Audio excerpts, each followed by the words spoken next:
Hello everybody, and today I'll be taking a look at the best budget graphics card I have ever experienced, the R7 260X. Before I got into testing this card, I was sure to give it a thorough cleaning. There was not much information about the previous usage for this card, but luckily, I didn't receive a disgusting graphics card and it was completely clean, but still, I gave it a good wash and reapplied the thermal paste. AMD released this card in October 2013 when they began to transition from the HD series to the R5, R7, and R9 GPU naming schemes. There was a variety of cards released at the time, and the R7 260X was one of them, costing about $140. This card appealed to those working with a tighter budget since it had very good price to performance value and was able to hold up in modern AAA titles ever since it was released. This card was built on the 28nm process with the GCN 2.0 architecture and supported DirectX 11 from its launch, but also gained support for DirectX 12 when that eventually released. In regards to the raw horsepower of this card, the R7 260X had 56 texture mapping units, 16 RLPs, 896 processing units, a core clock of 1100 MHz, and 2GB of GDDR5 VRAM clocked to 1650 MHz on the 128-bit bus width. With those specifications, it was clear that AMD intended this card solely for budget gaming, as it was too powerful to be utilized in an OEM workplace computer, but was not powerful enough to achieve the extreme frame rates that other cards could. Finally, our test system for the R7 260X is the AMD FX 9590 with 32GB DDR3 RAM clocked to 1600 MHz. I recorded the gameplay footage of the testing system internally, but used the CPU as the encoder as to not put more of a workload onto the graphics card. I originally bought this card for $30 off eBay to be using a budget computer system I was putting together for one of my friends.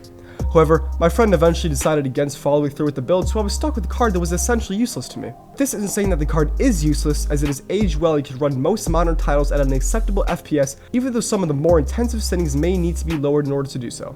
Speaking of which, how about we head into some game testing and benchmarking today and truly see just how well the R7 260X has held up throughout the years. To start off, I tested this card on one of the biggest games of the year, Fortnite. All games today were ran in the resolution of 1280 by 720 with differing settings. In Fortnite, all graphics options were set to the maximum and yielded a flawless experience.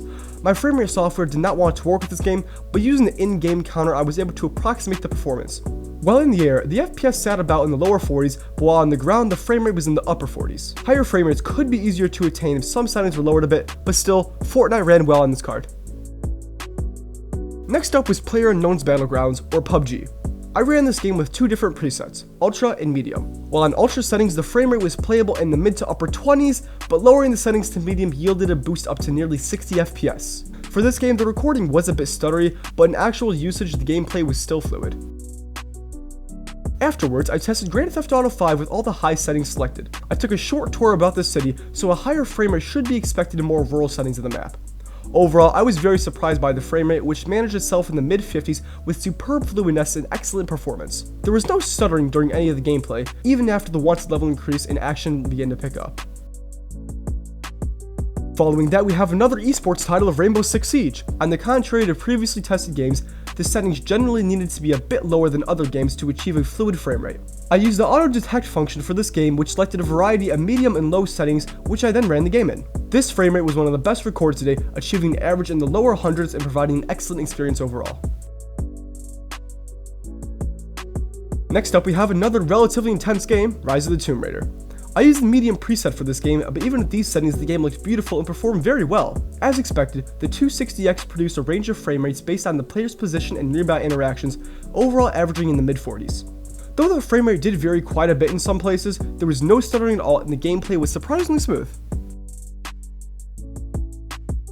I decided to give the graphics card a bit of a break after these intensive tests and ultimately ran the 2013 title of Battlefield 4 on this graphics card. Given this game's older age, I opted for the high preset and overall it did run good on this card. The frame rate was buttery smooth and seemingly locked at 60 FPS, even though I did choose the option for unlimited frame rate in the settings. Still, it rarely deviated from 60 with only short drops down to 58 or 59 FPS.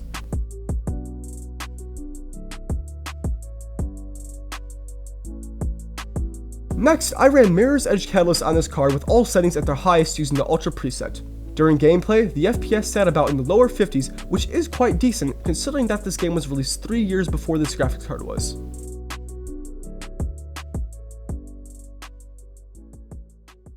Maintaining this idea of open world games, I then tested Just Cause 3, one of my all-time favorite games. All settings were set to the maximum without VSync, and the card managed to hold up very well throughout the testing. The frame rate averaged in the upper 40s with only slight decreases as the action began to pick up. Like all other titles tested today, this game ran well and performed as expected. Following Just Cause 3, I tested the extremely popular Minecraft, where all settings were set to fancy and their highs, with the exception of Chunks, which was set to 15. Whether fighting mobs or running amongst the treetops, the frame rate was consistently high and made the experience enjoyable. The frame rate overall averaged in the 120s, but it did have frequent fluctuations of frame rate up to 200 or as low as 60. Overall though, like most other games tested, the gameplay was buttery smooth. One of the last games I tested was Counter-Strike Global Offensive, which was released in 2012, 1 year before the R7 260X. This esports title has very minimal system requirements, and this graphics card was able to run it with ease on its maximum settings without VSync. The average frame rate in this card was in the mid-90s, and even though it did frequently fluctuate, there was no stuttering during gameplay.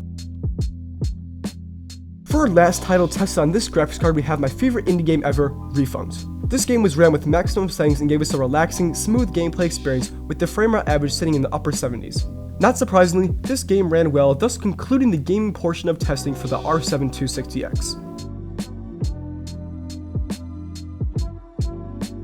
The last test completed by this card was of the 3D Mark Time Spy test. The R7 260X achieved a score of 1,582, which seemed on par for similar tests I found with this graphics card on the internet. Due to this, we can safely assume that the tests ran today are well representative of the R7 260X Sapphire performance as a whole.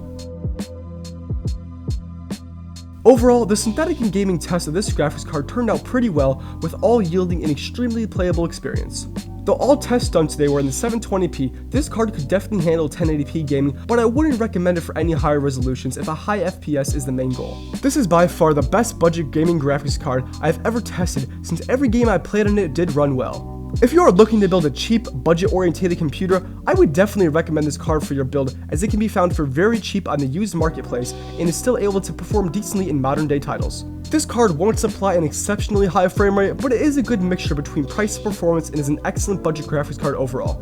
Regardless, thank you for watching and I hope you enjoyed the video. Also, please subscribe because that helps a lot in video quality and production and also positively affects my day. Finally, leave any questions or suggestions in the comments below and have a great day. Bye.